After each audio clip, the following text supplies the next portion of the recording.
اچھا، تو ہائپوگلائسیمیا یعنی شوگر کا 60 سے 65 سے کم ہو جانا، یعنی 60 سے 65 سے اگر شوگر کم ہو جائے تو اس میں علامات آپ کو بتائی تھیں.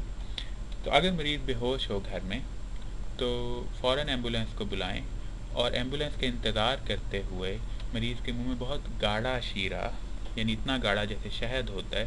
شہد بھی استعمال کیا جا سکتا ہے لیکن اتنا بہتر نہیں. بہتر یہ ہے کہ آپ بہت گاڑھا جو چینی کا شیرہ ہے، عام چینی یا گلوکوز کا سب سے بہتر ہے، وہ اس کے منہ میں ڈالیں. یعنی وہ شہد جتنا گاڑھا ہو. اگر پتلا ہوگا تو وہ منہ میں ظاہر ہے نہیں رکھ پائے گا بے ہوش مریض. اور اس کے بعد ظاہر ہے اسپتال میں اس کو گلوکوز کی ڈرپ لگے گی اور اس سے مریض کی جان بچ جائے گی. اب اگر مریض جو ہے وہ نہیں کھا رہا، اپنی دوائیاں یا انسولین کا انجیکشن نہیں لگا رہا، تو اس سے بعض اوقات ظاہر ہے وہ شوگر بہت زیادہ اوپر چلی جائے گی، تو اس سے پیشاب بہت آئے گا، جسم میں پانی کی کمی ہو جائے گی، خون گاڑھا ہو جائے گا. اس سے مریض بہت کمزوری محسوس کرے گا، اور اگر نہ علاج ہو تو پانی کی کمی سے بے ہوشی ہو سکتی ہے. اور اس کا علاج مریض کو پانی دینا اور شوگر کو نیچے لانا دوائیوں سے ہے. ایسے مریض بھی ہسپتال میں ان کو جانا چاہیے. اب جو ٹائپ 1 ڈائبٹیز ہے جس میں انسولین کی کمی ہوتی ہے، اس میں ایک خاص مرض ہوتا ہے جس کو کیٹو ایسیڈوسس کہتے ہیں. یہ بہت کم ہے کہ یہ کیٹو ایسیڈوسس جو ہے، میری لکھائی اتنی اب نہیں صاف رہی، ٹائپنگ کی عادت ہے. کیٹو ایسیڈوسس جو ہے یہ عام طور پہ ٹائپ 2 یعنی جو زیادہ تر جو شوگر کی قسم ہوتی ہے موٹے لوگوں میں، ان میں یہ نہیں ہوتا. یہ عام طور پر ٹائپ 1 میں ہی ہوتا ہے، لیکن ہو سکتا ہے ٹائپ 2 میں بھی. تو اس میں عام طور پہ ہوتا ہے کہ وہ اپنی انسولین کا انجیکشن نہیں لگائے، انہوں نے لگایا ہوتا ٹائپ 1 کے مریضوں نے. اور انسولین جب نہ ہو تو جسم میں تیزاب بہت بنتا ہے. تو تیزاب بننے سے جسم میں تیزابیت بڑھ جاتی ہے. پھر جسم میں ظاہر انسولین نہیں ہے تو شوگر بڑی ہوگی، تو اس سے پیشاب زیادہ آ رہا ہوگا، تو پانی کی کمی بھی ہو جاتی ہے. پانی کے ساتھ ساتھ نمکیات جس میں خاص طور پر پوٹیسیم یہ بھی کم ہو جاتا ہے. تو ایسے مریض کو کمزوری محسوس ہو رہی ہوتی ہے، مریض نیم غنودگی میں چلا جاتا ہے، اور اگر نہ علاج شروع ہو تو بے ہوشی ہو جاتی ہے، پھر موت واقع ہو سکتی ہے. تو ایسے مریض کو بھی فوراً ہسپتال میں لے جانا چاہیے، جہاں اسے انسولین کی ڈرپ، نمکیات اور پانی کی ڈرپ لگائی جائے گی، اور اس سے ان کی جان بچ سکتی ہے.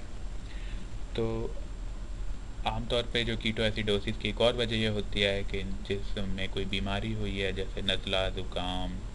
اور جب کوئی جسم میں بیماری ہو تو جسم میں انسولین کی ضرورت بڑھ جاتی ہے. اگر جس کو شوگر ہے اور اس نے فرض کریں کہ وہ 10 یونٹ کا ٹیکہ لگاتا ہے، تو جب اس کو نزلہ زکام ہو تو اس کو 16 یونٹ کا ٹیکہ لگانا فرض کریں چاہیے. اگر اس نے 10 ہی لگایا ہے تو بھی انسولین کے جسم میں کمی محسوس ہوگی، کیونکہ بیماری کی وجہ سے جسم میں انسولین کی ضرورت بڑھ گئی ہے. تو اس وقت بھی کیٹو ایسیڈوسس ہو سکتا ہے. تو اس لیے جن کو ٹائپ 1 ڈائبٹیز ہو یا ٹائپ 2 بھی، اگر وہ انسولین لگاتے ہیں تو ان کو اس کی تھوڑی سی مقدار بڑھا دینی چاہیے. جب نزلہ زکام یا کوئی اور بیماری بھی ہو، جیسے ڈائریا بھی بعض اوقات، اس میں بھی کو اپنی انسولین کی مقدار بڑھا دینی چاہیے. پھر کچھ اور بیماریاں ہیں ڈائبٹیز میں جو کہ اتنی کم بھی نہیں ہیں، لیکن ان کا آپ کو معلوم ہونا چاہیے. یہ بہت عام تو نہیں ہیں.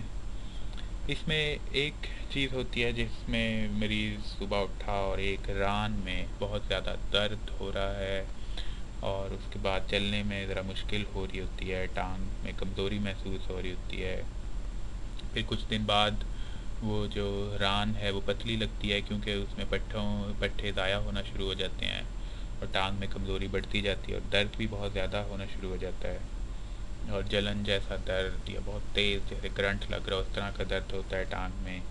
پیشاب اور پخانے کے مسائل بھی پیش آتے ہیں مریض کو، جیسے پیشاب کی دھار کا رکنا یا کمزور ہونا، قبض یا اسہال لگ جانا.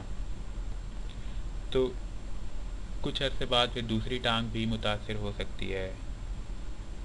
اور اس کو ڈائبیٹک ایمایوٹرافی کہتے ہیں۔